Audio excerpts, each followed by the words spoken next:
Hello, welcome back to the Football Terrace. Thank you very much for tuning in this morning. Jadon Sancho to Man United, inevitable, according to the one and only Mark Goldbridge. We'll delve into that in a bit more detail. And two other big stories circulating this morning. Jorginho from Chelsea to Manchester United. There does appear to have been a fair bit of business over the last 15 years or so between Chelsea and Arsenal. How deep really is that rivalry with the volume of players that they allow each other to take? It does appear that Chelsea only generally allow players to leave that they think are no longer going to be impactful at the highest level. But Jorginho to Arsenal could be an absolute steal. He is such a great football player. I just think he's misunderstood at Chelsea. Square peg, round holes, heritage, culture of the club. Maybe just not right for a man like Jorginho. And also, we want to speak Declan Rice into Chelsea. It appears that Lampard's answer to starting the season poorly is to simply buy more players. Is that going to work, Chelsea fans? I want your views. I want your opinions. You can't be dropping 50 bags, 60 bags. I'm not even saying bags, bruv. That's K. I'm talking bars here, bruv. Millions of pounds on Declan Rice and him not walk straight into your first team when fit, the same as Chilwell and Silva and Ziyech and Shai Havertz and Timo Morata. These guys, where will Declan Rice fit into the system if this is indeed true? But before that, a little bit of admin. Please hit the like button for us. It's so important that you get that done. Hit the like button right now, share button, subscribe, etc. I also need you to do me a big favor and subscribe to the Football Terrace Clips channel. I'm going to post in the link right now, in the live comments, right now, the link to our Clips channel. More clips coming out on there. There haven't been clips on there for a few days now, but we're going to get more out for you. We're just below 2,000 subscribers on there, so I'd love for you guys to get over to our Clips channel, hit that subscribe button for us. Really important that we get that done. Sky plans are open, so if you want to give us a call this morning, if you want to come on and have your say, you can do that right about now. Calls will go in any order. I'll just keep talking and going through your comments as things move forward. Let's see what you're all saying here. Why was I late? Who are you, bruv? The police. Do you know what I mean? I wait until there's enough people waiting to watch it and then I go live. It's not about being late. It's just I wait for people to arrive and then I go live. Otherwise, I can start streaming. I'm talking to myself. Cool. Let's have a little go here. Yeah, rival fans keep making fun of Chelsea. You're only going to face karma. Okay, Ryan, calm yourself down. It's not that deep. It's called banter. Football is steeped in banter. Relax yourself.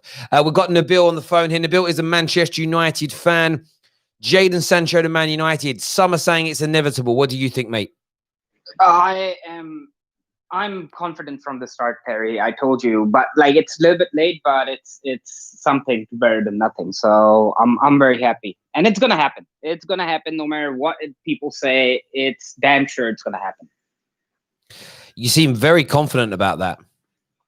Yeah, like the ideal situation was to bring Sancho in was before we get our training started. But again, it's like from the start. So since I talked to you for the first time, I told you it's gonna happen. So I'm 99. I'm even 95% club. Wow, there's no way they can back out from this deal. This is stretched far too long, and it's gonna happen. So you very much expect at the very least then there to be a big in this next sort of 8 days of the window remaining. So essentially we've got a week left from tomorrow. You think in the next week there's going to be a big bid going for Jadon Sancho? Yes. And can I add something else, Terry, before it happens? So a lot of people I have seen Twitter and everything else. It's a lot of people are saying Ollie out. Here's the thing. Ollie's not going anywhere. I 100% back him because I've been watching Manchester United since 1999. Last 7 years, I have seen Manchester United play. Right now, what Ollie's doing, it's exactly what Manchester United needs. Solve the internal problems. And people say he doesn't have a tactic. The one question I want to ask all the Ollie out haters is, are you, and for you as well, can you expect Manchester United to beat Pep Guardiola without any tactic? No. And like last 17, 16, 18 games, we lost only one, and people came back saying, Ollie out, Ollie out. Dude, he just lost one game from 18 games.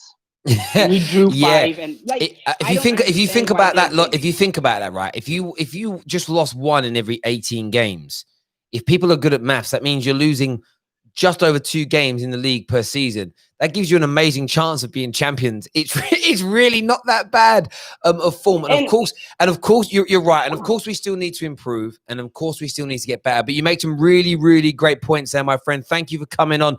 Next up on the show, we have man like iTest. Hopefully, he signals a bit better. What you saying, iTest? Yeah, I believe that we wasted the whole summer trying to ditch Jadon Sancho. I think Man United only want to pay maximum of 90 million, and they don't want to overpay. That's calm. I'm fine with that. But we should have walked away a long time ago, and took that 90 million and maybe spent smartly. Maybe spend buy Upamecano, pay his release clause of 40 million, and then maybe pay Thomas Partey's release clause of 40 million. Take that 90 million and spend it elsewhere. Like, I don't understand the way we're doing business. We wasted the whole summer on Jadon Sancho, and I don't believe we're going to get him. Okay, so I get your point there. So you'll be disappointed if we don't get him because we could have spent the money elsewhere. I understand that. What if we land him this week? Will you change your opinion? Because if we get him, then we haven't. If we get him, then we haven't wasted the summer, have we? No, I don't think we have wasted the summer, but I do believe that maybe we could have spent the money wisely. Maybe like I said earlier, we could have easily filled out more positions with the 90 million, with maybe a 40 million pound centre back. So let me ask you this question. Let me ask you a question then. So I get your point. If we don't land Sancho, it's been a wasted summer. You're right on that, 100%. Would you have preferred to? I'm getting a bit of playback from somebody. It might be from KJ, actually. Would you have preferred to have not gone for Sancho and spent the money elsewhere regardless? Or would you prefer us to land Sancho? What would your preference be, iTest? My preference would have been to spend on more position, but I would be happy with Sancho. But my preference would have been to take that money elsewhere and maybe 20 million on Thiago, 20 million on Teles. Spend smartly, filling out more positions. Yeah, so let me just say, maybe I missaid that. So you would pick Sancho over buying 2 or 3 other players with that money? No, I would rather use that money and fill out more positions, but I would still be happy with Jadon Sancho. Okay, so yeah, so I get it. Somebody's that's got your disposition. I think you're always going to feel the way you do because you would have rather have bought 4 players than just land Jadon Sancho. So whether we land him or whether we don't get him, you're still going to be disappointed because you haven't got what you wanted. And I'm not going to be able to argue with that because that's your preference, that's your opinion. I suppose the proof's always going to be in the pudding. With all of these opinions, it's going to end up with how do Man United play? How do Man United perform? Do we keep progressing and do we win anything? And those are the things that have to be earmarked at the end. Elite KJ is with us. Elite KJ, give us your opinions, mate. I personally, I really want Sancho. I've wanted Sancho for a while. He's one of my favorite players in world football. So if it takes us to the last day to get Sancho, then for me, it's mission complete. Is it in the time frame that I wanted it in? No. Do I trust this board to get this over the line? No. But if they end up doing it, I've got a player we want. We've got a player we need, and we just gotta keep moving forward and just going in that direction. That's simple as that for me. Like, other players would have been good, but again, do I trust this board to have taken that Sancho money that we was going to spend and spend it correctly and wisely? No, I do not. And that's the issue. I get what Itis is saying, and I agree with it if our board was trustworthy. Because they're not, I can't believe that they would take the money and spend it wisely. I understand that. It's not even about spending it wisely for me as such. I think about last summer, and we wanted, if we went with iTest's approach, we would have spent Bruno's money elsewhere. And imagine we hadn't signed Bruno. Now, you can argue that the players we could have spent the money on would have also had the same impact or improved this in the way that he did. But that's hypothetical. What we know is that we didn't spend that money on anybody else. We were patient. We were diligent. We signed Bruno Fernandes, and he has a near on 100% record of goal contributions to game ratio. So again, under Ollie's stewardship, for me, barring Dan James, it hasn't really worked out. Igalo's a third, fourth choice attacker. He's done the job that he needed to do, plug in a hole for us. Everybody else has been fairly successful. Interestingly, AWB is going for a little bit of a tough patch at the minute, but that's exceedingly normal for young players for little holes in their games to be found out, and then you give them time to develop and improve on that. Very few players are 21, 22 years of age, especially in a defensive capacity, and are at the peak of their powers. It's the Trent Alexander-Arnolds and Alphonso Davises of this world are as rare as rocking horse poo. So the signings have been excellent so far. We've got the targets we wanted. So the way I would look at it is this. I'm going to trust Ollie's approach to this. And I think if Ollie would have said, let's just give up on Sancho and let's go for these three players, the club would have done it. But that isn't what Ollie wants. And Ollie hasn't steered us in the wrong direction yet in terms of the players that he's picked to develop, the players that he's sold, and the players that he's decided to keep. We have, in my view, but I do get your points there. Igal's on the line with us now. Igal, Jorginho to Arsenal. How impressed would you be with that signing? I think that would be us going for the second option from Thomas Partey or Husumara. If we can get a Jorginho with the Arwa, that would mean we chose Jorginho over a Partey. And to me, that's kind of underwhelming because I want our club to go for first choice options. It's just like you guys. If you guys now out of nowhere decide not to go for Sancho and you get a Memphis Depay back, that would be a second choice option, and you wouldn't be as pleased with that. I'm flattered. I would be more flattered with Thomas Partey. Right now, I'm more underwhelmed by this whole Jorginho situation. He does improve our team, but it's an underwhelming signing when you think about it. From the whole summer talking about Thomas Partey. Hey, Gal, if you guys don't land Partey, does that mean Partey rejected Arsenal? No, that would just mean the club did not put the money forward. Oh, okay. A rejection would only be if we did submit the bid, it got accepted, and he didn't come. That would be a rejection. When United do this, when they move away from players and they don't bid in, we get rejected. No, you only get rejected if you submitted a bid and that bid was accepted and the player does not come. Like Thomas Lemar rejected Arsenal. All right, cool. I know you're sensible. I was just seeing what you would say on that, but cool, yeah. I hear you on it. For me, Thomas Partey and Jorginho are completely different holding midfield players. They have the same job in terms of they play in the same position, but the way they go about it is very, very different. I honestly think, and I know I put a tweet out earlier that there was a little bit of banter and fun in it, but on a real level, I think Jorginho is one of the most underrated, underappreciated, and underutilized football players in the Premier League. He's not as good as a Paul Scholes. He isn't as good as a Thiago. If you build a team around him that's where I think where Chelsea have gone wrong. There is this? They bought him in, but they also had Kante, and I almost feel like you need to center your midfield around someone, and they've always and ahed over who to do that with. You know what I mean? And I feel like if Arsenal was to put him in that central area and build the team around the Jorginho, you could build something very, very special. Now, I get your point. You want Thomas Partey, you want Aouar, and you're going after these individuals. But the more you read about those deals, the further away they seem to sound. However, we've had that all summer. Monstar's on the line. I'd love your opinion, Monstar, on Jorginho. First of all, Jorginho to Arsenal. Would that disappoint you as a Chelsea fan? And also, you guys are heavily linked today with Declan Rice after another poor performance yesterday. I'd love your opinion on both those stories, mate. Jorginho to Arsenal, I don't mind him going there, to be honest. I think he's a good player, but like everyone keeps saying, he doesn't suit our system. And when you're playing him in the way we play, it's very risky because he can't. If you watch against Liverpool, where Andy Robertson, literally ran through our midfield, it's very risky because he's not athletic enough to get back and do things like that.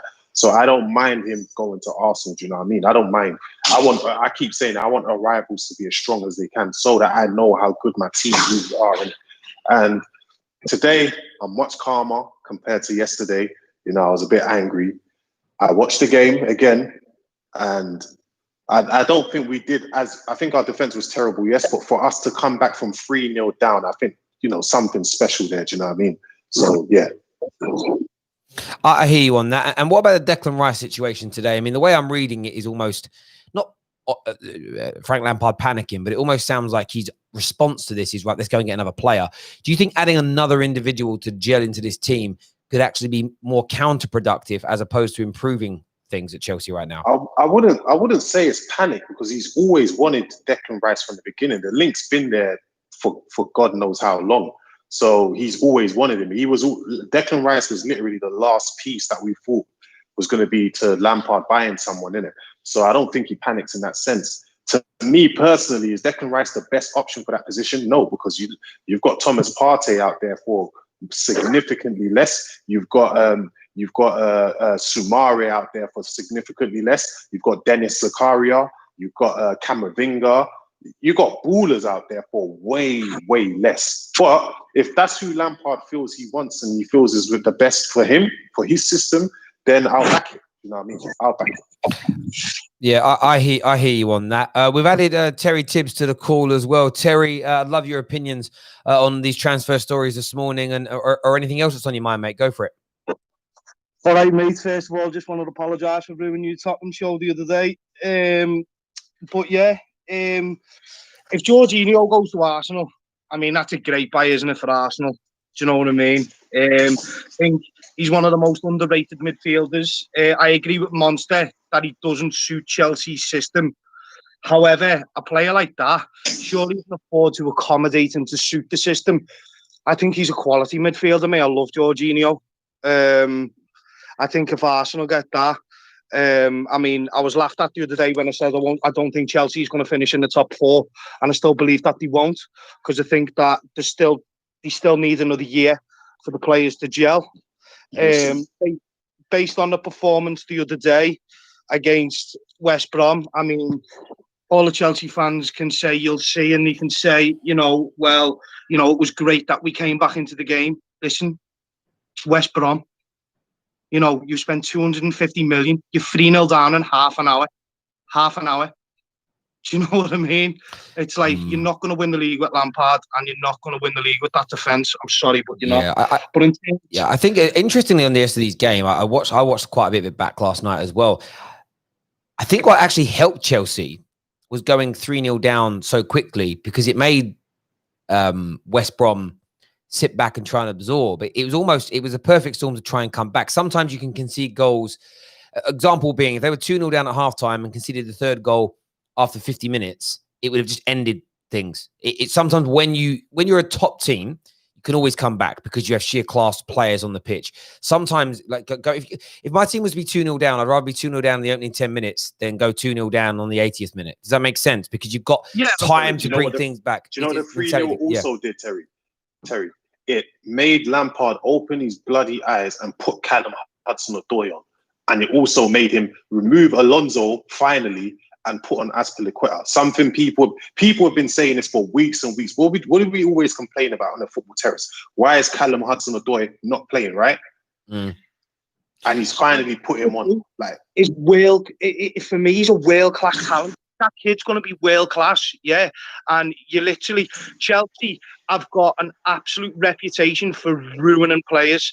This is why I don't think they're going to finish top 4. They ruin players. Look at the amount of players they've had since the club was founded in 2003.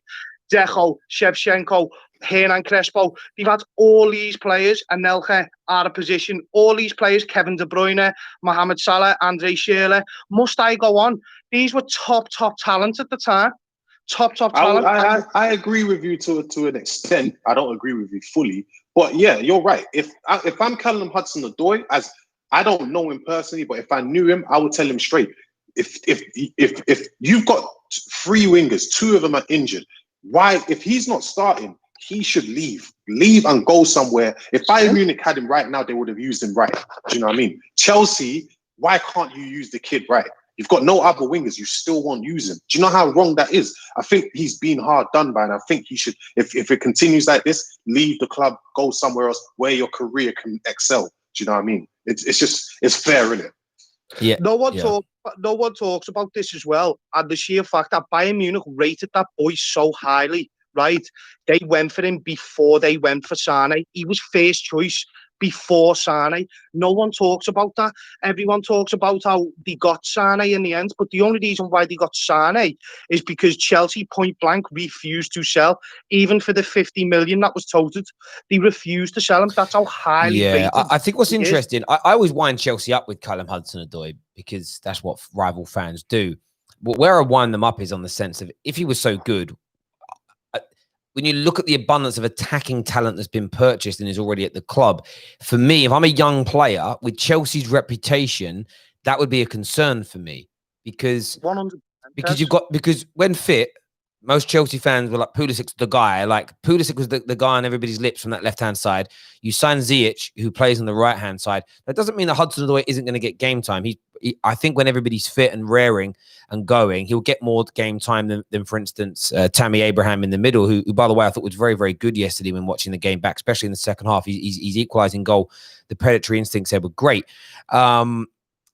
But I would be worried. And it's not just about this one season. And it's what people get so myopic on these things. Oh, well, now he might get game time this year. He's still got time to develop. But it's history. And history tends, I keep saying this to Chelsea fans, and I know Monstar agrees with me on this. I won't believe that Chelsea have changed tact and they're going in a new direction where they're going to build something. They're going to stick with the manager through thick and thin, give him 2 or 3, 4 years, even if he doesn't win league titles. Until I actually see that happen, I can't. It's a bit like me and God. Until someone can prove to me 100% it's true, I'm going to be really skeptical. Do you know what I mean? I'm almost like an agnostic atheist, if that makes sense. You have to prove. I have to see something to believe it. And until Chelsea prove to me they're going to keep developing youngsters, I'm not going to believe it. You know, Reece James is having a bit of a sketchy time at the minute, in my opinion, on a defensive level, which is so normal. But I don't trust Chelsea. If he has a bit of a bad year, I don't trust Chelsea to give him another opportunity next season.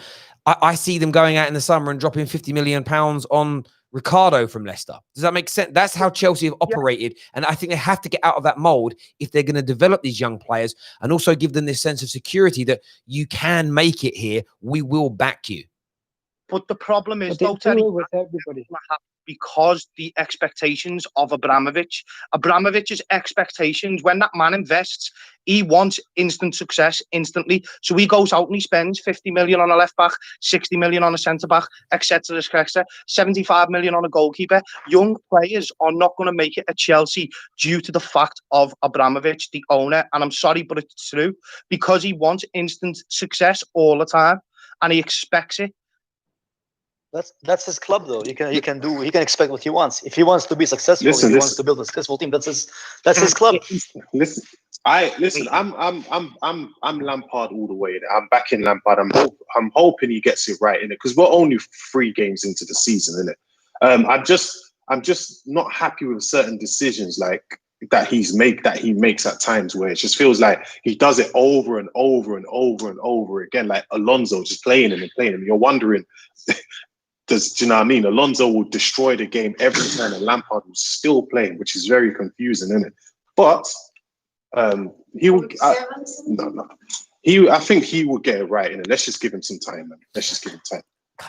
I hear that. Kaya's on the stream with us now. I know you said something there, Kaya, about it. It is Abramovich's club, and of course it's his football club. But isn't it frustrating from your point of view to see someone like Hudson-Odoi, to see someone like Reece James, to have players like Mason Mount who may never get to reach their full potential with you because Abramovich doesn't have the... I suppose the question I'll ask you is this. So forget whether it's frustrating or not. Of course it's going to be frustrating. I always found with Chelsea fans, they're almost happy to accept the treatment of their players is what it is. So I think the way, for instance, you treated Lampard and Ashley Cole at the end of their careers, the way they were just sort of discarded because you wanted to keep the success going. I thought that was a little bit unceremonious and disrespect. Not the fans. I'm talking about the way the club did it, right? Are you just happy for the club to treat players, academy players, as pieces of meat and not really care about them as long as you are winning? Or do you want your club to stand for something a little bit more? Do you want another John Terry in the sense of does it mean more? Would you rather have a Hudson-Odoi through the academy that's developed and nurtured? You see him through the good times, you see him through the bad times, and he becomes a legend at your club. Or are you just like, do you know what? I don't care how we do it or what we do. I just want to win things. Is winning at all costs the most important thing to you, Kai?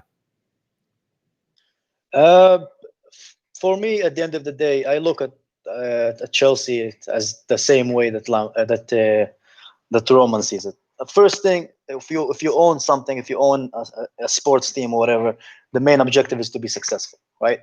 After that, then comes the development of the youth. And I think Roman Abramovich sincerely does want the youth to work. I think, yes, of course, he has to change his approach towards just sacking managers. But at the same time, the youth have to give you that extra push from their side in order for you to be like, okay, these guys are showing signs. You know, you can't just blindly follow the youth, if that makes sense, Terry. I do understand that. I understand that. And there's no right or wrong answer. I'm just trying to understand. I'm just trying to understand your view on it. And I think for me, that's if someone's asked me that question, I would rather develop a player into a superstar than buy a ready-made one. That's my view. I want both. I'm happy with both, but I would be upset if my club was winning things and our academy weren't involved. That's just how I feel about my club. Go on, Monster. Yeah, I was going to say, I am for the youth, and I want youth to progress in it because we haven't seen it in a long time since obviously John Terry in it. But also, when we look at the biggest clubs in the world, the Real Madrids, the Bayern Munichs, who are very successful in it, how many of them have any academy products in their team? And why is it that we're looking at Chelsea like we have to produce players from our academy? Like, I'm just asking the question, innit? Mate, you don't. You don't. So go on, Elite. It's because you guys have always been raving about this youth academy, the best academy in England, blah, blah, blah, blah, which is fine, which is cool. But if that is the case, why don't we see more youth products in the Chelsea team? And that's the thing. Like when fans and pundits are raving about this FA Cup winning, youth FA Cup winning Chelsea squad, all these different teams you've had growing in the last few years, if they're that good, why can't they get into these teams? The difference between the Real Madrids and the Barcelonas and the Bayern Munichs, who don't necessarily always use their young players, no, they ain't raving about it like it's the best thing since sliced bread. Yeah, they say they've got a good Barcelona's La Masia. But Barcelona do rave about it, and Barcelona have academy players in their team, and they always have done. And that's the thing, and that's all I'm asking here. That is all I'm asking. If you don't want that or you're not bothered by it, I don't care. Like, I'm not going to go, ugh, horrible. It's about tradition, I suppose. And this is what I would say about... going back to... It's not a priority for Abramovich. But the priority for Abramovich is to win as many... And that's fine. And that... Sorry, guys. And Kai, that's fine. I don't care about that. My point is, are you happy with that approach? And if you are happy with that approach, then fair play. Someone asked me before, would I like Abramovich at Man United? And one of the reasons I said no is because I think he would... One thing that's upset me the most in the last 7 or 8 years is we've gone away from a lot of club traditions. And I know people hate this, the United way. And I'm not talking about style of play on the field as such. You can evolve that. I'm talking about how we behave on and off the pitch as a football club. It means something to me. The way for instance, the way we conducted ourselves during the lockdown period, and by the way, Chelsea were amazing as well. How Man United behaved, I was like, that's what I want my club doing. You know, developing youth players. We've had an academy player in our first team for every first team game for about 70 bloody years. I would never want that to stop. If someone said to me now, you're not going to have any more academy players come through, but you'll win some league titles, I would say I don't want that. Because for me, it's going against one of the things I love about my football club. And this is what I've said before. I love my club for more than just winning trophies. I love what the academy stands for. I love what it's done from a societal point of view. I do want the football to be free-flowing and attacking, ideally from a personal level. Look, you take win at all costs in certain games, but you want to be entertained in what you do. And there are just traditions at the football clubs that you want to see stay. And that's all I'm asking, whether or not you... And the reason I asked that mainly is last year when you were playing the academy players, it's probably the most excited I've seen Chelsea fans in 15 years.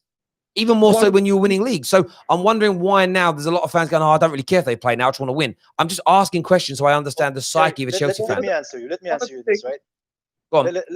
I'll let you. Look at this from this way, right? Even the thing is, a lot of people need to understand, right? Like youth football and senior football is completely different. Senior football, you need the mentality to make it. You know, there's so many. Like if you look at youth coaches, and I've watched like a recent interview from a UEFA youth coach, and one of the things he said, it's a lot of the players, they have the skills, but mentally they're not ready to take it to the next level. And the thing it is at Chelsea, it's very competitive, right? But the manager after manager, and those managers are not going to just, okay, I'm going to risk my career, I'm going to give this kid a chance, because they know if they don't succeed, then they're going to get the axe. That's the thing. And I think I truly believe that Roman Abramovich is trying to do something about it, because he's getting tired of spending money after money after money on this player, let me finish, on squad players. For example, Alonso's, Emerson's, Drinkwater, he could have avoided all those players, right? Like those depth players. And then instead of buying those players, he can use youth players, and then he can just buy those players who can improve the squads. I truly believe in the last 2 years we have been seeing it working. And now, one thing about Lampard that I would give him credit for, he's actually opened Abramovich's eyes to the fact that even if those players don't make it to the first team as first team players, they're still going to be there to be able to fill gaps where we can save money and just buy players that can improve our team in the future. And I think it makes will he maintains that? And that's the question. And the question is, what they do is what they do. You can't control that to an extent. I just try and this is a fan channel. I try and understand what fans think and feel about it. And as KJ said, when people going back to Kai's point, I'm sorry to interrupt. I just need to get this out. Going back to Kai's point earlier, it's not always about academy players going in. One thing I will give Chelsea is their scouting system over the last 10 years, 15 years has been absolutely brilliant. Look at the young players you've bought and brought in. Kevin De Bruyne, Lukaku, players like this who were young, and you didn't give them a chance. They had 1 year and then you shipped them off. Now they've gone round to the best teams in the world. Look at De Bruyne, best midfielder in the world. Abramovich, over the years, haven't gave them the chance. Different managers, including Mourinho, did open Abramovich's eyes and buy these types of players and say, look, I can bring these into the first team at a later date. These are good players. Abramovich didn't give anybody a chance. No. Your tip. I'm sorry. What you're saying is true. But look at, like, for example, when you had De Bruyne and we had Salah, right? We already had a very good team that won the league the next season when they were there, right? So we didn't even see that they had that talent. They had to go somewhere else in order for us to see their true talent. They weren't performing at Chelsea. If you look at De Bruyne when he was at Chelsea, he was showing good signs, but he wasn't the player that he was at Wolfsburg, right? He didn't have that. He was making a lot of mistakes. So you can't judge that, because there's a lot of players who didn't make it at top clubs and then they went to another club and they built themselves when they had less expectation. Look at Salah at Roma. You know what I mean?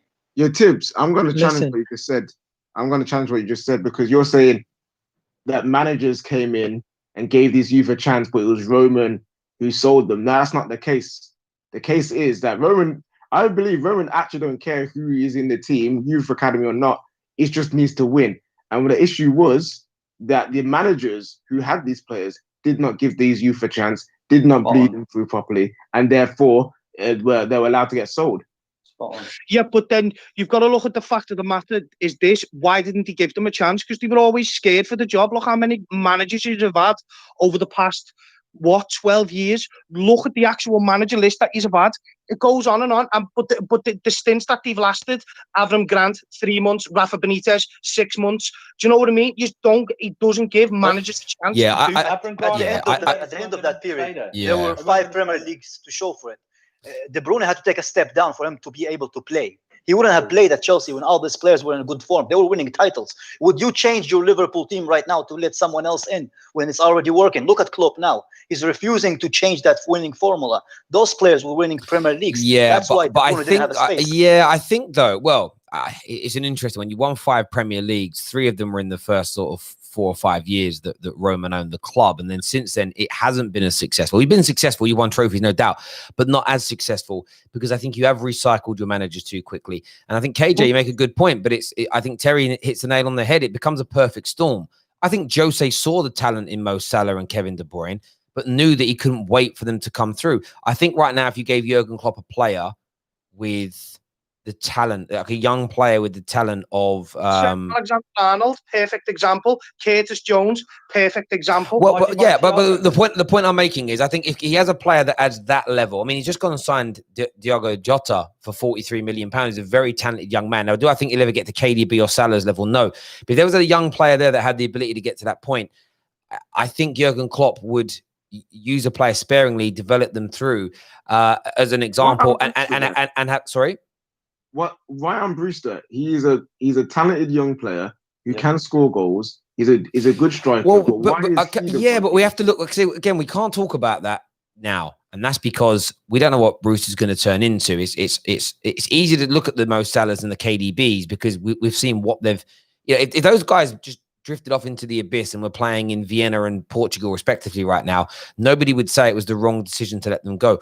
The reason they left Chelsea, it wasn't so much because Jose wasn't playing them. It's because they wanted first team football and they were not getting it. You have to get the balance right. As an example, I think Jurgen Klopp would get the balance right. As an example, look at Pep. I'm actually quite impressed with Pep because I didn't think he'd do it. But look at Phil Foden coming through nice and slowly and surely.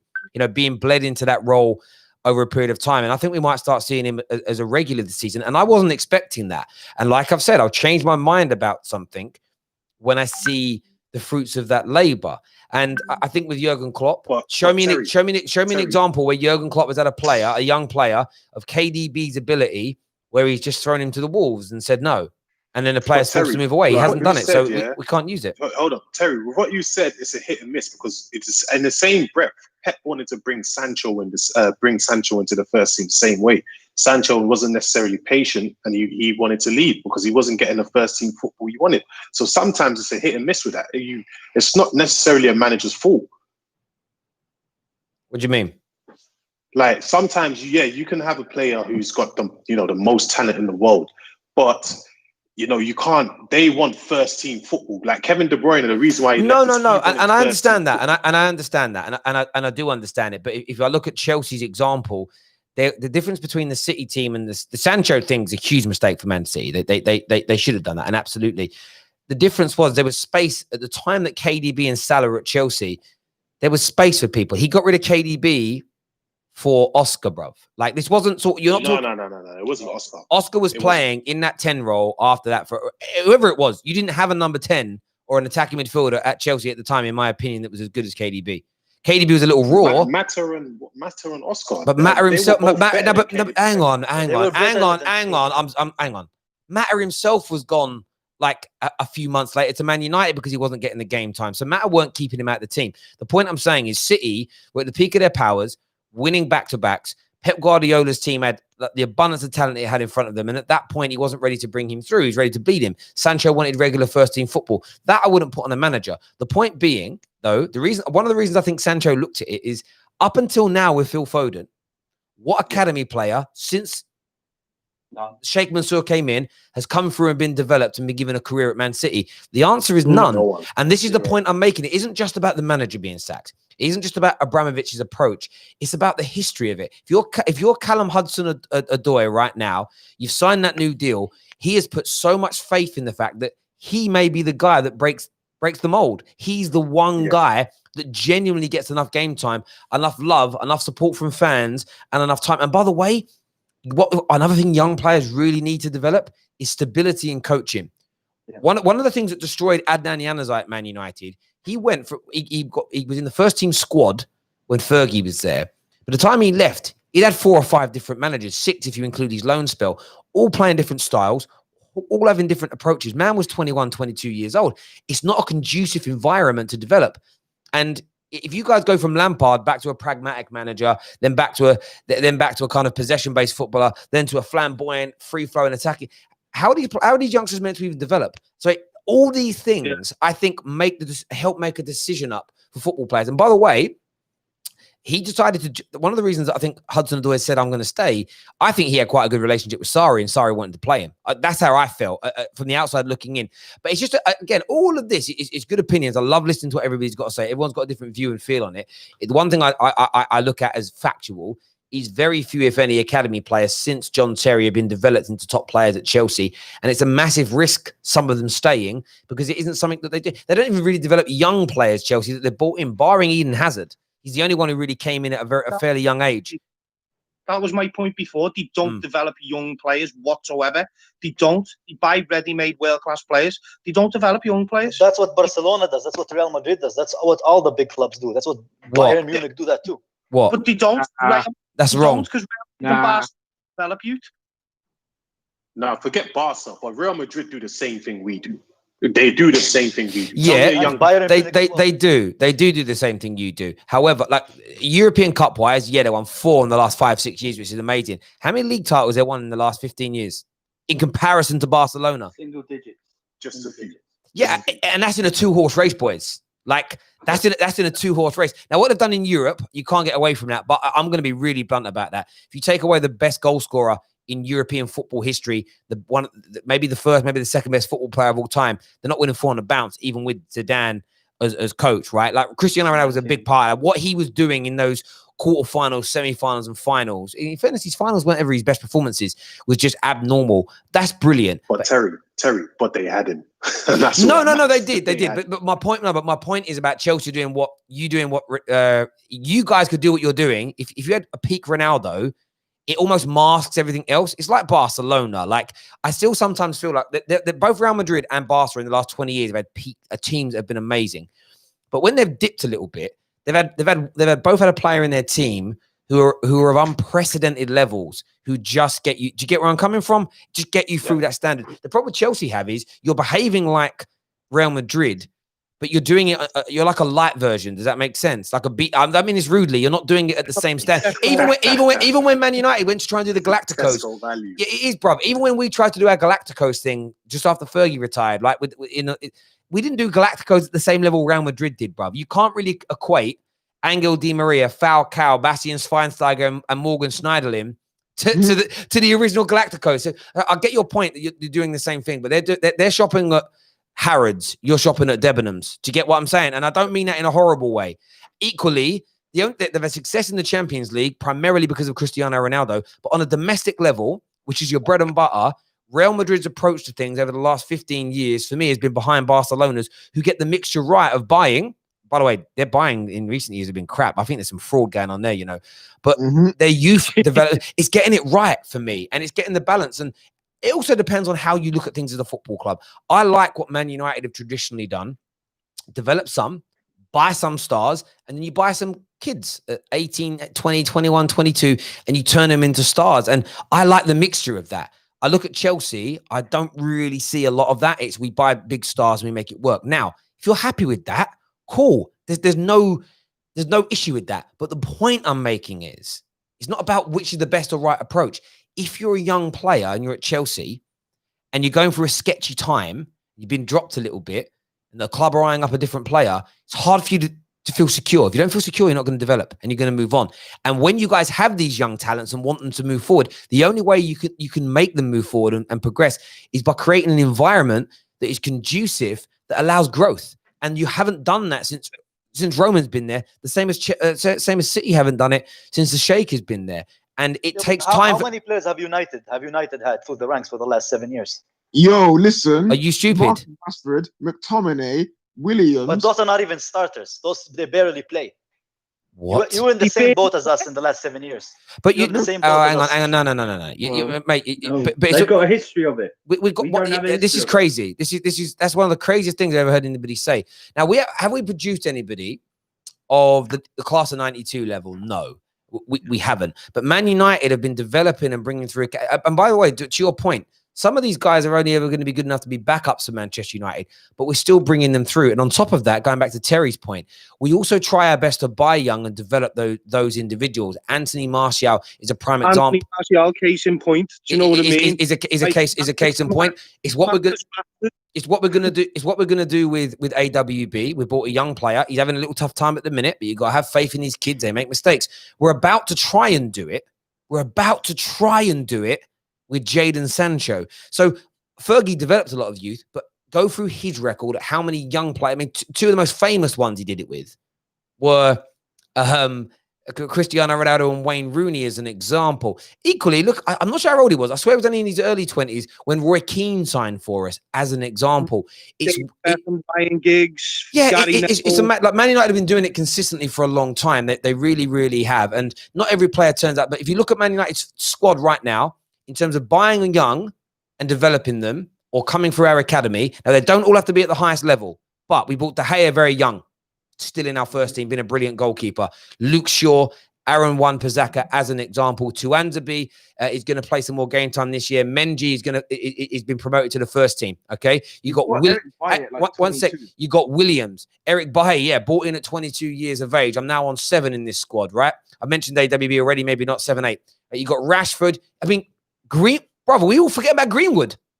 Mason Greenwood. It's just sorry, Kai. Like it's a madness. Now, by the way, they're not all going to make it. But that's based on this last 2-3 seasons. We're doing the same thing. We're also getting buying. But this is where you're getting twisted again. Kai. Where you're getting twisted is you're not listening to my overarching point.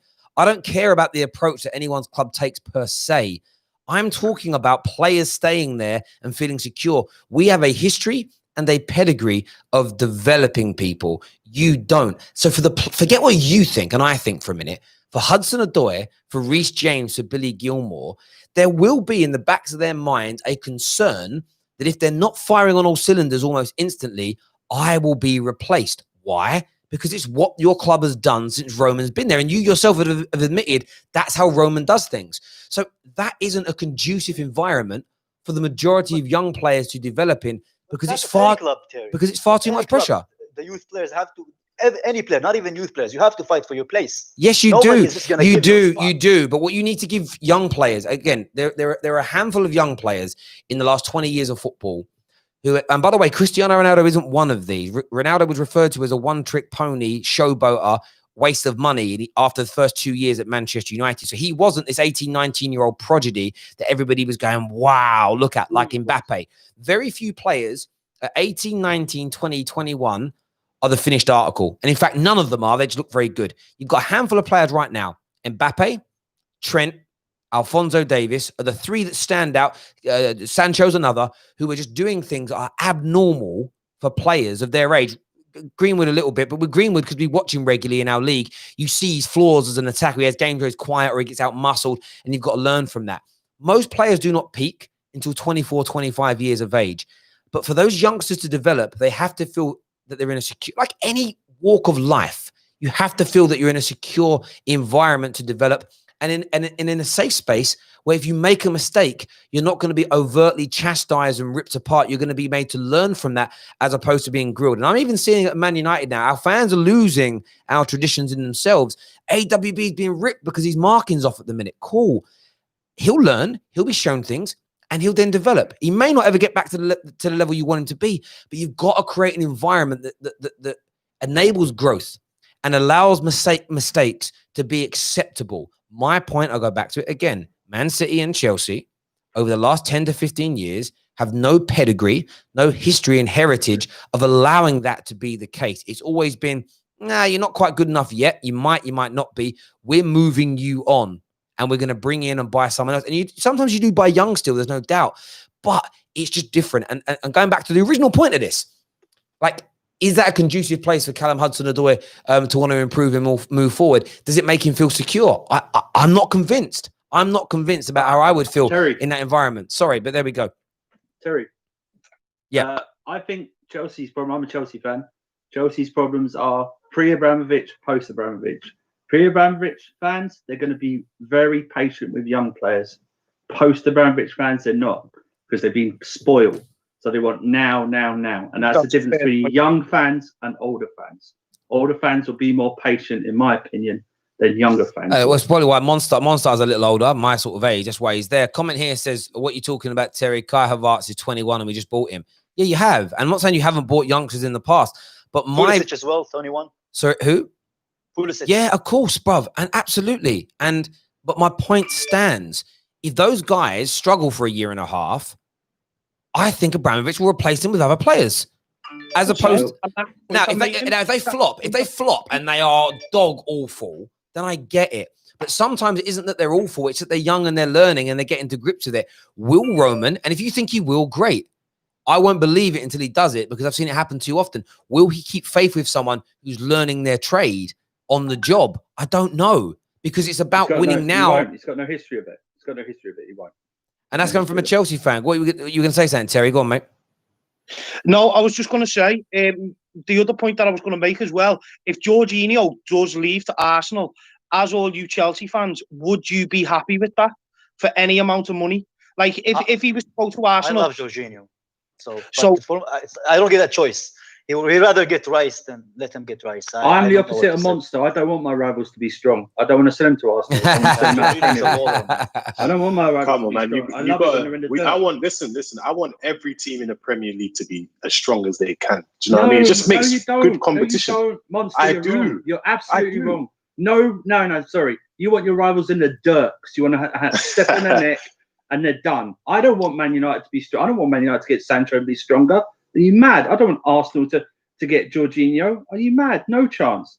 Out the Premier League, gone. I miss the Man United Chelsea rivalry days. That's fine, I really do.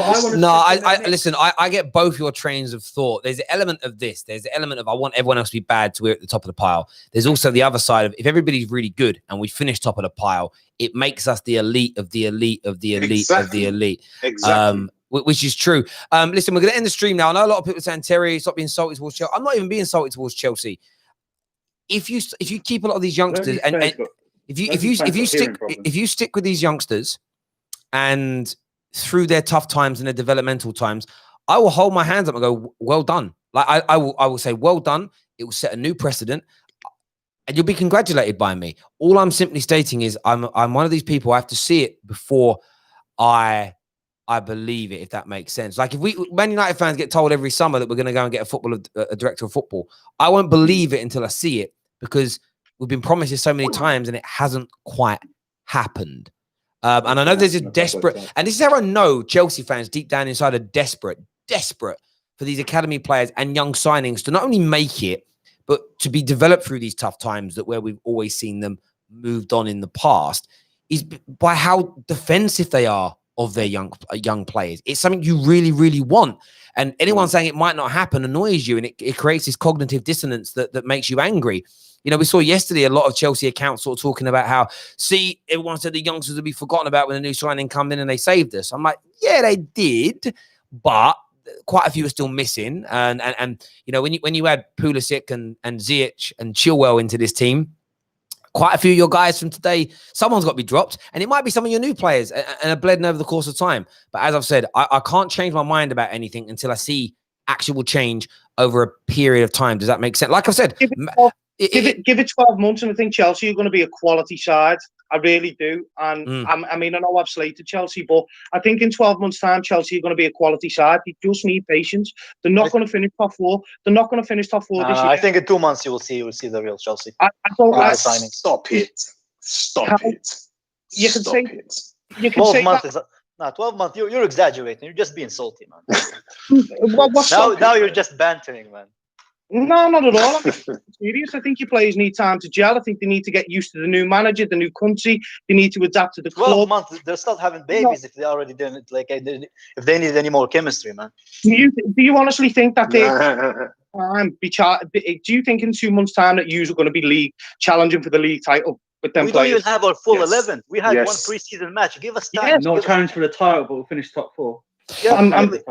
Yeah, there we go. Guys, we're going to end this stream now. Listen, really great chat. Listen, everyone knows what the Football Terrace is about. It's about no echo chambers. If you don't like the idea of ever hearing your team, your favorite player, your favorite manager be criticized, you really are in the wrong place. They're never going to be abused beyond sort of reproach here, but nothing's off limits in terms of football. If you want to go somewhere that's an echo chamber where you only hear positives, there's lots of fake fan channels out there for that. So if you want to go there, go do that. Listen, everyone who's tuning in, we're going to be live after Tottenham's game, live after Man City Leicester today, and the Man United podcast is tonight at 9 p.m. So a very busy day for us. Make sure you stay tuned, everybody. Until next time, take care of yourselves.